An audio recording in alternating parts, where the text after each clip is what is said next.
नमस्कार दोस्तों, स्वागत है आपका हमारे चैनल टेल्स बाय यशु पर। यहाँ पर आपको मिलेंगी अनोखी और रोचक कहानियाँ। अगर आपको हमारी कहानियाँ पसंद आती हैं तो कृपया करके हमारी वीडियो को लाइक करें, इसको अपने दोस्तों के साथ शेयर करें और अगर आप इस चैनल पर नए हैं तो कृपया करके सब्सक्राइब करें। आपका हमारे चैनल पर विजिट करने के लिए बहुत बहुत धन्यवाद। चलिए आज की कहानी का सफर शुरू करते हैं। पिछले एपिसोड में हम सब ने सुना था कि यहाँ पर किंग अब सीधे सीधे एक अनाउंसमेंट करते हैं कि वो अब उस डॉक्यूमेंट को जो कि राज्यसभा की ईमेल आईडी पर भेज दिया गया था उसे यहाँ पर एक बड़ी सी स्क्रीन पर ओपन कर दिया जाए। किंग की ये बात सुनकर अब यहाँ पर धनंजय उस काम को करने के लिए अपने चीफ हेड को कह देते हैं और अब वो भी वहाँ से उसे करने लग जाता है। तो इधर सभी के यहाँ पर हाल काफ़ी ही वहीं सभी का ही हाल यहाँ पर कुछ ठीक नहीं था, क्योंकि यहाँ पर करण, धनंजय, राजीव, आकाश, इन सब को ही आलिशा की बहुत ही चिंता हो रही थी। तभी यहाँ पर धनंजय अब उस पेपर जो उसके हाथ में थे उन्हें बंद कर देते हैं और अब धनंजय कहते हैं मैं जूरी के मेंबर से रिक्वेस्ट करता हूँ कि आप सभी मीटिंग हॉल के एडजॉइनिंग चैम्बर में चलिए। आज की राज्यसभा को यहीं पर ही समाप्त नहीं किया जा रहा है, लेकिन किंग द्वारा भेजे गए डॉक्यूमेंट को समझना और उन पर प्रॉपर डिस्कशन करना बहुत ही जरूरी है। कल का फैसला सिर्फ एक रानी का फैसला नहीं होगा, बल्कि पूरी की पूरी रियासत के भविष्य से ये फैसला जुड़ा होगा। धनंजय की बात सुनते ही जूरी के सभी मेंबर अब धीरे धीरे अपनी चेयर से खड़े होने लगते हैं। इधर राज्यसभा में अभी भी एक अजीब सा ही सन्नाटा था। कुछ देर पहले तक जो लोग रानी आलिशा के खिलाफ जोर जोर से आवाज लगा रहे थे, अब वही लोग एक दूसरे के चेहरे को हैरानी से देख रहे थे कि आखिर ये सब हो क्या रहा है। किसी के पास इस वक्त कोई भी जवाब नहीं था। आलिशा भी अब यहाँ पर ये सब देखकर बिल्कुल ही शांत खड़ी थी। उसकी नज़र तो बार बार अब उस ब्लैक स्क्रीन पर ही जा रही थी। उसके मन में बस एक ही सवाल था कि किंग ने आखिर ऐसा क्या भेजा है जो ये ऐसा फैसला लिया गया है। इधर धनंजय ने भी यहाँ पर आलिशा को इस तरह से किसी सोच में डूबे हुए देख लिया था, इसलिए धनंजय भी यहाँ पर आलिशा की तरफ देखते हुए ही कहते हैं, रानी साहिबा आप टेंशन मत लीजिए, आज रात आपको किसी से मिलने की परमिशन नहीं होगी। आप जूरी के ही इन 8 मेंबर्स के साथ रहेंगी। कल सुबह जो भी फैसला होगा सबके सामने होगा। आलिशा ने अब धनंजय से यहाँ पर आलिशा धनंजय की इस बात पर अब धीरे से अपने सिर को हिला देती है। तो वहीं पीछे खड़े राजीव ने भी यहाँ पर करण के करीब जाकर धीमी आवाज में कहा, मुझे लगता है करण, असली गेम तो अब शुरू हुआ है। राजीव की इस बात को सुनकर अब करण कहते हैं, गेम? कौन से गेम की बात कर रहे हो राजीव? तो राजीव ने स्क्रीन की तरफ देखते हुए कहा, हाँ गेम ही तो है, क्योंकि अगर किंग के पास सिर्फ आलिशा को डिफेंड करने के लिए प्रूफ होता तो वो सिर्फ डॉक्यूमेंट्स भेज देता, लेकिन उसने तो पूरी की पूरी राज्यसभा का ही प्रोसेस ही बदल दिया है। देखिए जो भी कुछ हो रहा है। अब उनकी इन बातों को यहाँ पर आकाश गुलेरिया ने भी सुन लिया था, इसलिए अब आकाश अब इन दोनों से ही कहते हैं, आप दोनों क्या कह रहे हो आलिशा के बारे में? अब यहाँ पर आकाश की बात को सुनकर अब करण गुलेरिया कहते हैं, कुछ नहीं आकाश, बस इतना समझ लो कि किंग ने जो मूव किया है उसका जवाब हमें कल मिलेगा, आज नहीं। आकाश अब यहाँ पर फिर महेंद्र पीरामल की तरफ देखता है और कहता है, लेकिन महेंद्र अंकल से तो हम पूछ ही सकते हैं ना कि उन पेपर्स में ऐसा क्या है जो यहाँ पर ये इतना सब कुछ हो रहा है। अब उसकी बात को सुनकर अब यहाँ पर राजीव ने तुरंत कहा, नहीं आकाश, हम नहीं पूछ सकते। अब आकाश ने हैरानी से राजीव की तरफ देखकर कहा, लेकिन पापा क्यों नहीं पूछ सकते? तब अब राजीव आकाश को धीरे से कहता है, क्योंकि आज रात महेंद्र सिर्फ तुम्हारे महेंद्र अंकल नहीं है, बल्कि आज रात वो यहाँ पर राजमहल के एक लीगल हेड हैं। करण ने यहाँ पर बात को आगे बढ़ाते हुए अब करण कहते हैं, और तुम आज महेंद्र अंकल का एक ऐसा रूप देखोगे जो शायद तुमने पहले कभी भी नहीं देखा हो, एज ए लीगल हेड। अब ये सुनकर आकाश ने कहा, लेकिन इतना हार्ड और फास्ट रूल क्यों? तब यहाँ पर राजीव आकाश की तरफ देखकर कहते हैं, बाद में बताऊंगा तुम्हें। तीनों की बात अभी पूरी भी नहीं हुई थी कि तभी अचानक से जो यहाँ पर वो स्क्रीन थी वो भी ब्लैक हो गई थी। राज्यसभा में बैठे सभी लोग एकदम से ही खामोश हो गए थे। किसी को समझ में ही नहीं आ रहा था कि अब क्या होने वाला है। धनंजय भी यहाँ पर एक गहरी सांस लेते हैं और उसके बाद अब कहना शुरू करते हैं, मैं जूरी के मेंबर से रिक्वेस्ट करता हूँ कि आप सभी मेरे साथ आएं। जूरी के 8 मेंबर अब धीरे धीरे धनंजय के पीछे पीछे चलने लगे। इधर आलिशा भी अब उनके साथ आगे बढ़ गई थी। लेकिन जैसे ही वो सभी स्टेयर केस के पास पहुंचे, उसने अब एक बार फिर से पीछे मुड़कर उस ब्लैक स्क्रीन की तरफ देखा और फिर वो वहां से आगे बढ़ गई। एक तरफ जहां पर राज्यसभा में अब ये सब हो रहा था, तो दूसरी तरफ बूढ़े किंग के पैलेस में ये सब देखने के बाद अब अनिका यहाँ पर बूढ़े किंग की तरफ देखते हुए ही कहती है, मिस्टर मारवा ने ऐसा क्या भेजा होगा वहां पर? मुझे तो कुछ भी समझ में नहीं आ रहा है। आप उनके पास ऐसी कौन सी इन्फॉर्मेशन है जो पूरी राज्यसभा का रुख बदल सकती है? अनिका की इस बात पर अब यहाँ पर अवंतिका कहती है, वो तो पता नहीं है, लेकिन हाँ मुझे ऐसा फील हो रहा है कि रोहित खुद भी यही चाहते हैं कि आज का दिन किसी तरह से टल जाए। शायद उन्हें पता था कि आज राज्यसभा में अगर फैसला हो गया तो सिचुएशन हमारे कंट्रोल से बाहर जा सकती है। शायद आज के लिए वो और थोड़ा सा समय लेना चाहते हैं। उनकी बात को सुनकर अब अनिका ने धीरे से कहा, फील तो मुझे भी कुछ ऐसा ही हो रहा है। वैसे मुझे मिस्टर मारवा के ऊपर पूरा भरोसा है। अगर उनका कांटेक्ट राजमाता वीआर से नहीं हो पाया है तो वो बिना किसी बैकअप प्लान के बिल्कुल भी नहीं बैठेंगे। मुझे पूरा यकीन है कि वो कुछ ना कुछ तो जरूर करेंगे। अनिका की बात को सुनकर अब बूढ़े किंग अब हल्के से मुस्कुराते हुए कहते हैं, बाकी सब तो ठीक है, लेकिन ये नालायक कहीं हमें कोई ऐसा शौक ना दे दे जिसके बाद हमें ही समझ ना आए कि हुआ क्या है, क्योंकि इसका मैं कुछ भी नहीं कर सकता। अब उसकी बात को सुनकर अब अवंतिका अब तुरंत ही किंग की तरफ देखकर कहती है, लेकिन मेरी गट फीलिंग कह रही है कि वो हमें कोई ना कोई शौक देने वाला जरूर है। और ये कहते हुए ही अवंतिका की नजर अब बूढ़े किंग के चेहरे पर एकदम से जाकर रुक गई थी कि किंग अब उसकी इस बात पर कुछ नहीं बोले। वो अब खामोशी से किंग बिल्कुल बालकनी के बाहर देख रहे थे, लेकिन उनके चेहरे पर साफ साफ दिखाई दे रहा था कि उनके मन में कोई और ही बात चल रही थी। इधर अवंतिका ने भी यहाँ पर किंग को ऐसे देखकर कुछ सोचता हुआ देखकर अब वो धीरे से पूछती है, क्या हुआ है? आप सब ठीक तो है ना? अब किंग ने कुछ पल तक उन्हें कोई भी जवाब नहीं दिया। फिर कुछ देर के बाद वो कहते हैं, वैसे तो सब ठीक है राजमाता, लेकिन मुझे स्वाति की चिंता हो रही है। अब ये सुनते ही अनिका तुरंत बूढ़े किंग की तरफ देखती है और कहती है, स्वाति की मतलब मेरी माँ की?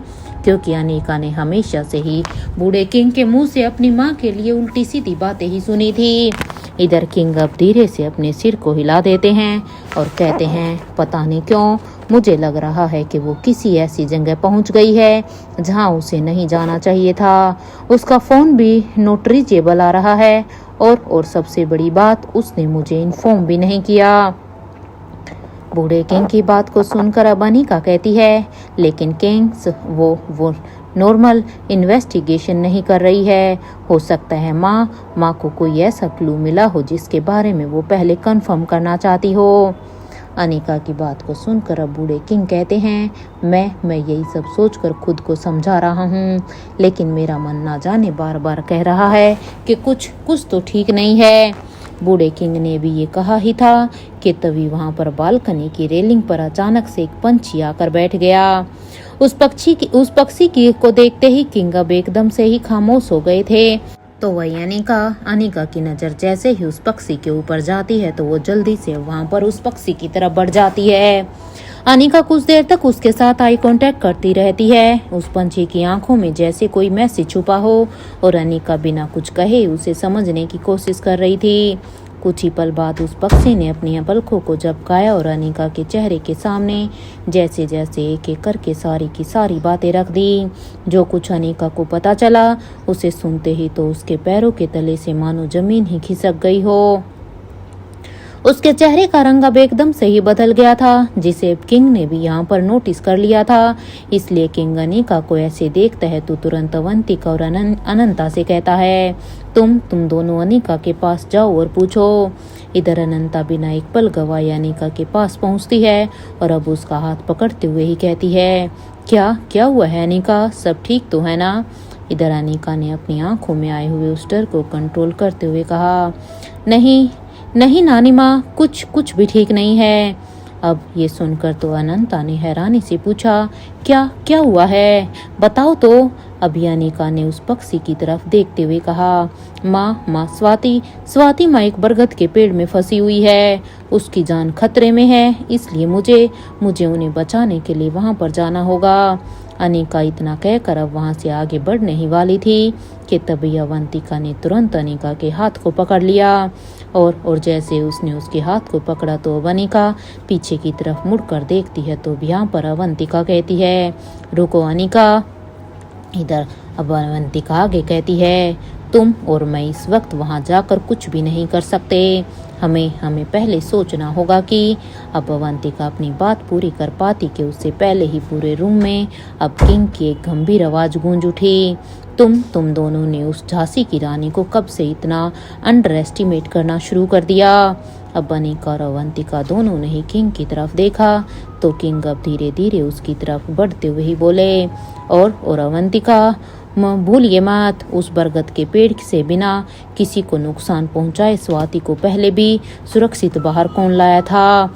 अवंतिका कुछ पल के लिए खामोश हो गई। अब किंग ने कहा, ये सब कुछ स्वाति की वजह से ही संभव हुआ है। उसने उस पेड़ को समझा था, उसकी मूवमेंट को नोटिस किया था और बिना किसी को नुकसान पहुंचाए खुद को उसके जाल से निकाला था। अब ये सुनकर अनिका ने कहा, लेकिन इस बार सिचुएशन अलग है। वो खुद कह रही थी कि। इधर किंग ने उसकी बात बीच में ही रोक दी और किंग कहते हैं, सिचुएशन अलग है इसलिए तो मैं कह रहा हूँ कि उसे अंडर एस्टिमेट मत करो। उसके चेहरे पर एक हल्की सी मुस्कान आ गई ये कहते हुए, वैसे मानना पड़ेगा दिमाग तो बहुत है उसके अंदर। ये सुनकर अब अवंतिका ने कहा, तो फिर प्रॉब्लम क्या है? किंग ने सीधा अब यहाँ पर जवाब दिया, प्रॉब्लम ये है कि दिमाग है लेकिन उसका इस्तेमाल करने का पेशेंस वो नहीं है। किंग की इस बात को सुनकर अब अनंता कहती है, सिकंदर आप कहना क्या चाहते हैं, खुलकर बताइए। अब यहाँ पर बूढ़े किंग ने बालकनी की तरफ देखा और कहा, अभी उसे वहीं पर ही फंसी रहने दो। ये सुनकर अनिका अब एकदम से ही हैरान रह गई। तो भी यहाँ पर किंग ने बिना घबराए कहा, कोई झटका नहीं लगेगा उसे। लेकिन अब ये सुनकर अब अनिका कहती है, लेकिन अगर वो पेड़ की लतों में फंसी हुई है तो हमें उसकी हेल्प के लिए तो जाना चाहिए ना। अनिका की बात को सुनकर किंग ने शांत आवाज में कहा, अनिका अगर वो सिर्फ फंसी होती तो ये पक्षी यहाँ पर मैसेज लेकर नहीं आता। अनिका एक पल के लिए चुप हो गई। तब किंग ने उस पक्षी की तरफ देखते हुए कहा, स्वाति को अभी सिर्फ एक चीज समझानी है कि जिस राज को वो बाहर से देखने की कोशिश कर रही है उस राज के अंदर घुसने के बाद उसे हर कदम सोच समझ कर रखना होगा। ये सुनकर अनिका ने धीरे से पूछा, और अगर वो खुद को नहीं छुड़ा पाई तो हम क्या करेंगे? बूढ़े किंग ने हल्का सा स्माइल करते हुए कहा, तब हम जाएंगे उसे बचाने के लिए। तब अनिका ने अनंता ने पूछा, लेकिन कब? तब अब यहाँ पर बूढ़े किंग ने सामने खड़े पक्षी की आंखों में देखते हुए कहा, जब मुझे लगेगा कि स्वाति को हमारी जरूरत है।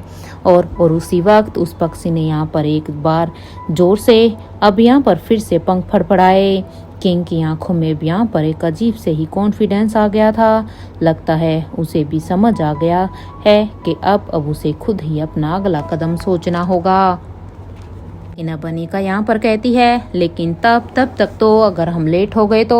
अब यहाँ अनिका पूरा भी नहीं कह पाई थी कि तभी किंग की तरफ देखते हुए ही उसने कहा, मुझे कुछ समझ में ही नहीं आ रहा है कि क्या माँ को उस बरगद के पेड़ का राज पता है।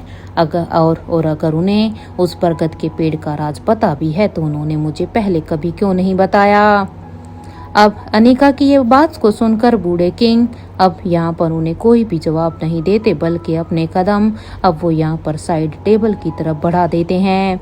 बूढ़े किंग टेबल के पास पहुंचकर कुछ पल के लिए रुकते हैं और फिर अपने यहाँ पर उस ड्रॉर को खोलते हैं। ड्रॉर के अंदर से किंग अब यहाँ पर एक पुराना सा फोल्डेड पेपर निकालते हैं।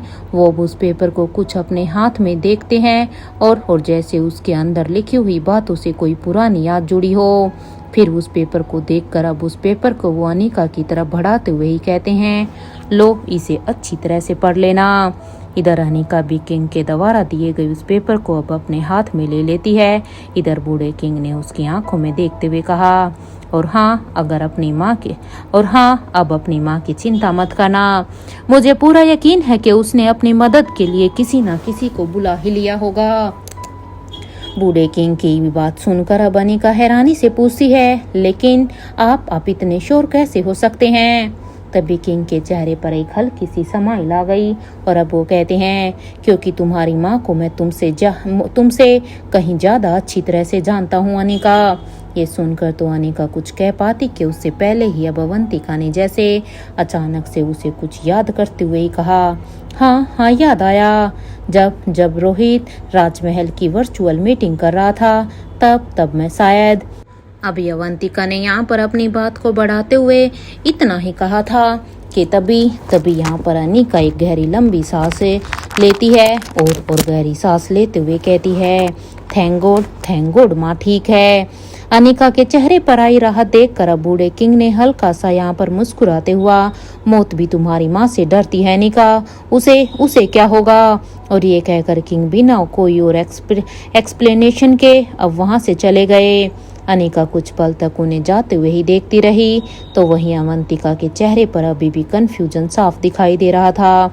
अब उन्होंने धीरे से कहा, मुझे तो समझ में ही नहीं आता है कि आखिर ये किंग और स्वाति का रिश्ता क्या है।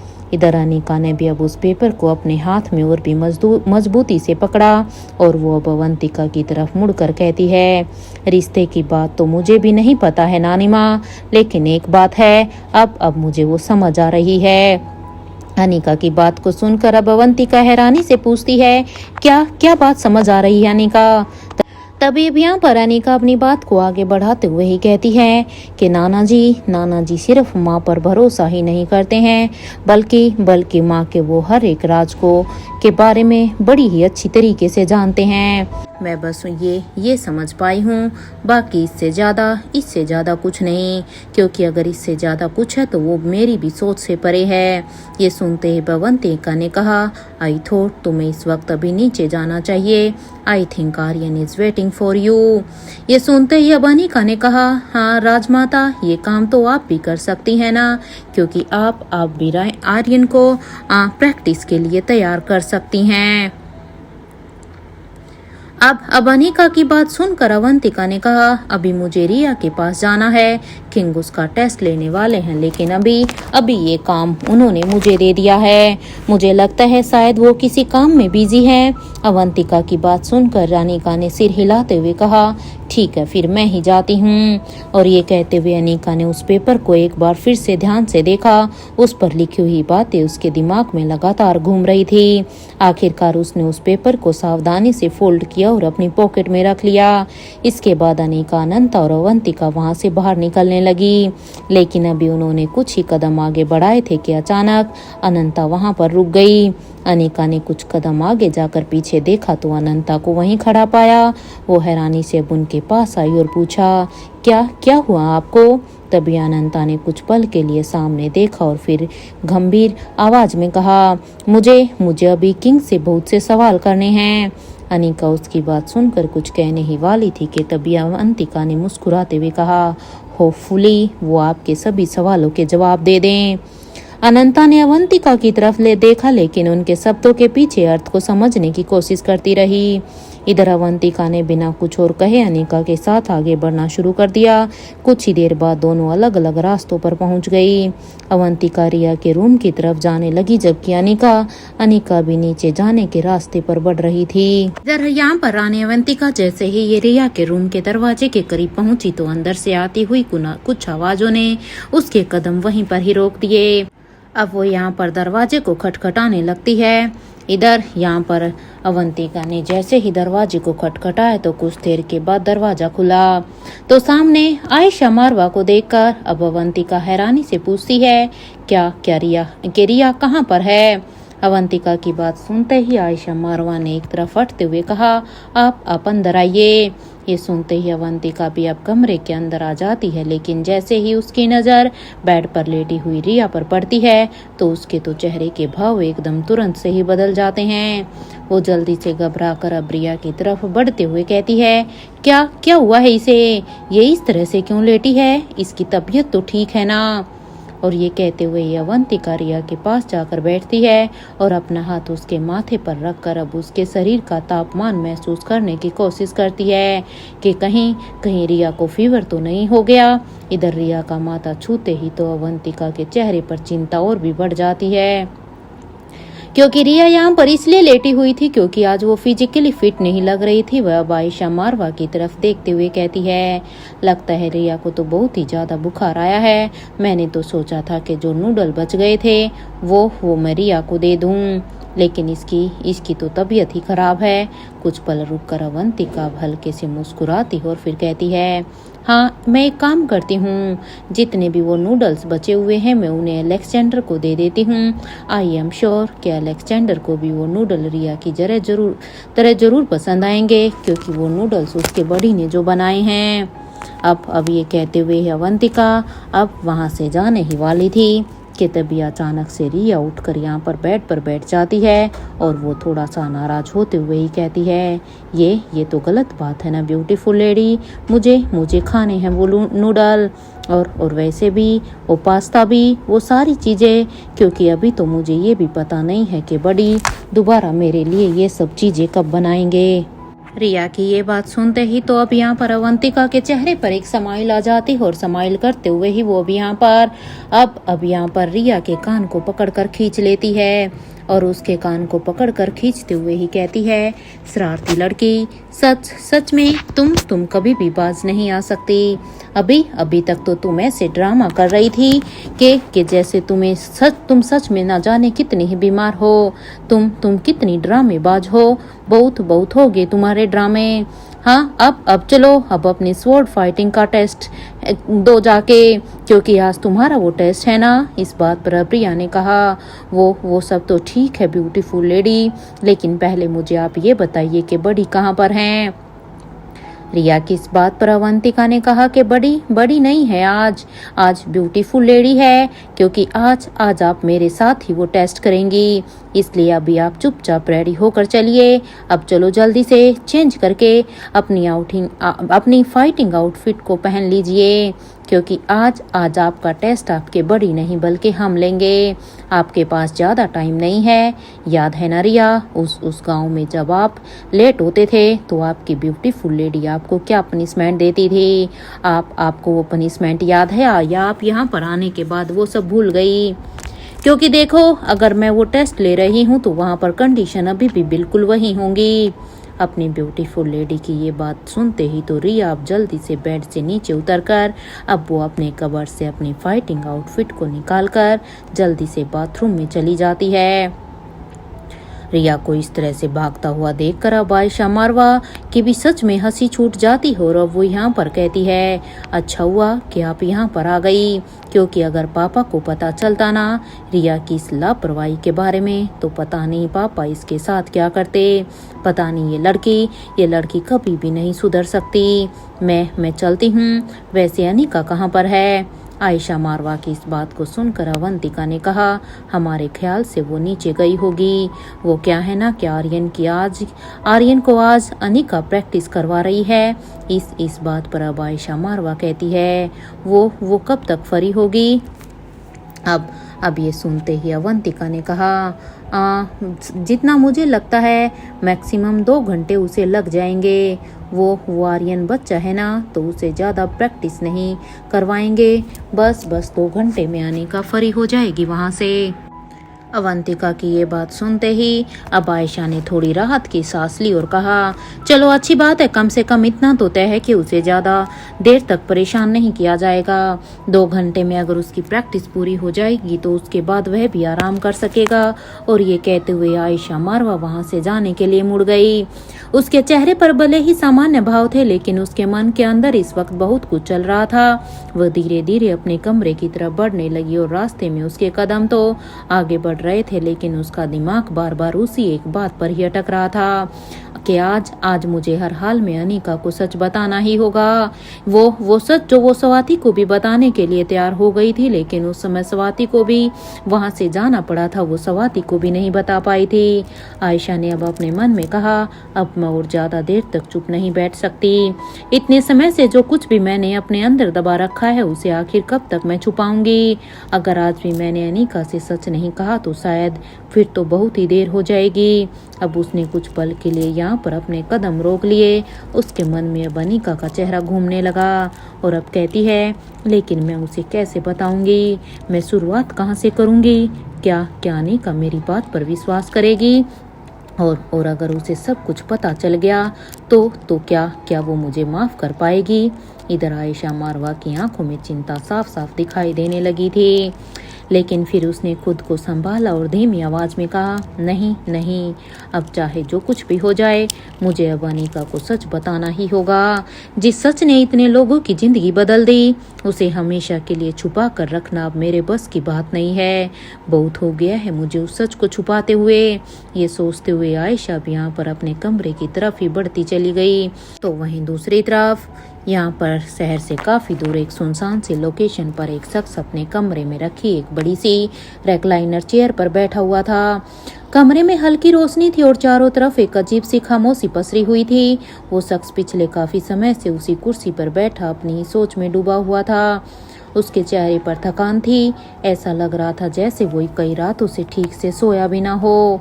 उसकी नजरें कमरे की एक दीवार पर टिकी हुई थी, लेकिन असल में उसका ध्यान तो कहीं और ही था। वो अपने अतीत के बारे में सोच रहा था। तभी अचानक से उसके कानों में एक आवाज आती है कि क्या तुम्हें मेरी आवाज सुनाई दे रही है? ये आवाज उसके कानों में पड़ी। एक पल के लिए जैसे उसका पूरा का पूरा शरीर जम गया। उसकी बंद आंखें अचानक से खुल गई। उसने घबरा कर चारों तरफ देखा तो कमरे में कोई नहीं था। वो कुछ समझ पाता उससे पहले ही फिर वो आवाज उसे फिर से सुनाई दी, हाँ, मैं तुमसे ही बात कर रहा हूँ। अब उस शख्स की सांसें तेज हो गई। उसने अपने कानों पर अपना हाथ रखा, जैसे उसे पता लगाने की कोशिश कर रहा हो कि आवाज सच में आ रही है या फिर ये उसके दिमाग का एक वहम है। लेकिन तभी उसके कानों में एक और बात गूंजी, मुबारक हो। वो शख्स अब बहुत ही सिथर हो गया।